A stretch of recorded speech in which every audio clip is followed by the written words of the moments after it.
Chapter 11. Sorry I'm late, Kayla said, slipping into the empty chair they'd left for her.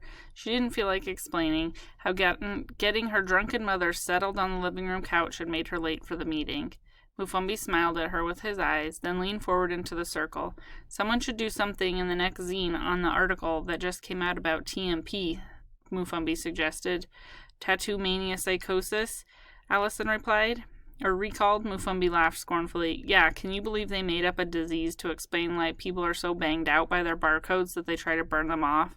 They don't mention that these poor people didn't start out completely detonated. The barcode had driven them crazy. I'll write the article, Allison volunteered. Okay, so everyone has an assignment for the next issue. We're done. Kayla caught Ezekiel's eye, and for a second, they were together. Then he broke the connection by turning to Allison. Kayla needs to use the helmet, he reminded her. Just put it away, she complained. I mean, if you want to, Kayla, It's okay, Kayla told her. I'll get it next time. She and Allison were becoming friends in a way. They were very different, but she had admired the girl's brilliant mind and calm manner. It's my fault for being late. You didn't miss too much, Mufumbi said. We did zine assignments, and then we tried the virtual reality, but there was mostly just warnings about tattoo gen from resistance groups. They claim the group is growing fast in the Northeast, Allison added. I'll take their word for it, but I haven't run into them. Me neither, Nedra said. I don't believe it. Why would they make it up? Be careful who you talk to, Mufumbi advised. Whatever you do, don't tell anyone about this warehouse. As if anybody would talk to us anymore, Allison said, with a bitter laugh. Kayla knew what she meant. She had become increasingly unpopular at school for being against the tattoo. Just yesterday, a girl's foot had shot out and hooked itself around her ankle while she was descending the stairs. Kayla had saved herself by grabbing onto the side railing. The girl hadn't even stopped or apologized. I guess we're done, Ezekiel said to the group after a moment of dead air amongst them. At that cue, they headed for the door. Hey, Allison, I heard about the scholarship, Mufumbi said as he locked the warehouse door. That's really final level. It was the genetics article you wrote about that aced it, wasn't it? Allison nodded. Genetics hasn't changed the world, she said. Everything is genetics. Kayla knew what genes did, although she still wasn't totally clear on what they were. She knew they made you what you are, no matter if you were a person or a plant, and she knew the cloning occurred when genes reproduced without sex, creating an exact copy of themselves. In school, there was an endless debate over whether people were completely controlled by their genes or if their environment affected human development more than the genes did. It was an intensifying version of the nature versus nurture debate. They began walking towards their cars past the clubs. Did you know that we almost have the same genes as flies, Allison said? Yet, even though our genes are nearly the same, we're people, not flies. Why? Why does that happen? It's so mysterious, and even after all these years, no one knows why this is. I want to work in biogenetics at Harvard and get my PhD in it. Why did you say genetics has changed the world? Kayla asked her. Genetics can already predict who will get certain sicknesses and who won't, Allison replied. They know this information even before birth. Insurance companies could save millions of dollars by refusing to insure those people whose genetic code is less than final level. People at the higher risk for cancer and heart disease could be identified and rejected right away. They could also be identified and cured, Mufumbi said. There's always an unrealistic idealist, Nedra said to him. He's got a point, Allison said. It all depends on how the science is used. That's why the field is so vast. I mean, what happens with genetics and cloning is all up to the people who are doing the work. And guys like Dave Young who are passing the legislation, Ezekiel added. They affect what happens in America, Nedra said poignantly. They can pass all the laws they want in America, but everything is worldwide now. They can't just go to another country and do whatever they want. Remember their name? Global. Dave Young knows all of that, Ezekiel said. He's working on all kinds of international trade bills to protect Americans. You and Dave Young, Nedra snapped at him. I'm sick of hearing about him like he's some kind of god. He's not a god, Ezekiel came back at her angrily, but right now he's the best hope any of us have for not becoming slaves of Global One.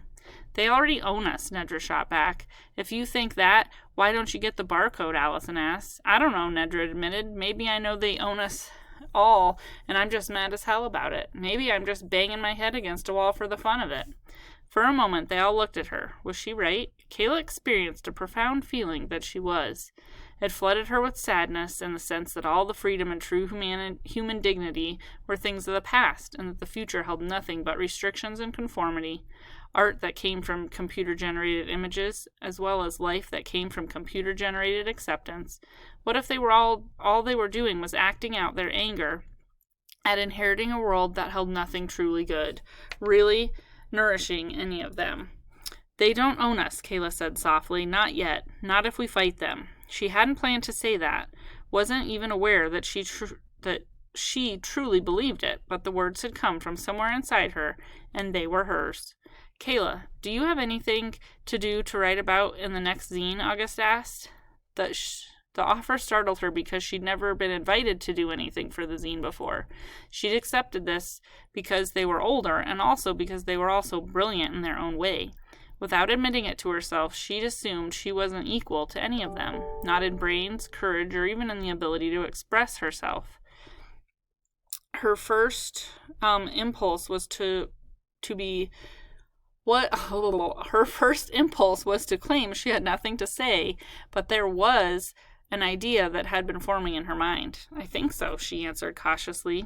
I want to do an article pointing out how everything around us is changing, all our lives. Why is the barcode turning our lives around? Article, Barcode Tattoo, now required by law.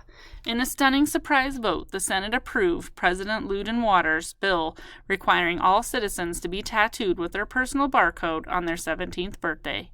Washington, D.C., May 19th, 2025. By a slim margin of 4 votes, the Senate approved President Waters' proposed legislation requiring all Americans aged 17 and above to acquire the barcode tattoo originally sponsored by the President's Global One Party.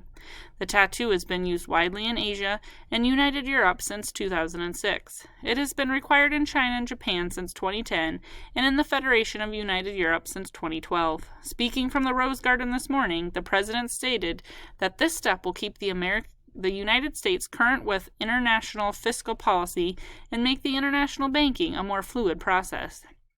Senator David Young, the junior senator from Massachusetts, lodged an official protest and called for a revote. Senator Young spearheads a protest group called Barcode. The group's objective has been to ensure that an alternative to the barcode is always offered in every transaction. This alternative method of payment and identification guarantees Americans the freedoms of not being tracked by any organization, says Senator Young. This is an essential right under the Constitution. It is a critical part of what separates free Americans from those living under repressive regimens around the world. Freedoms such as this must be protected at all costs. Senator Young is the son of Senator Ambrose Young of New York, who just last month retired as head of the Domestic Affairs Committee.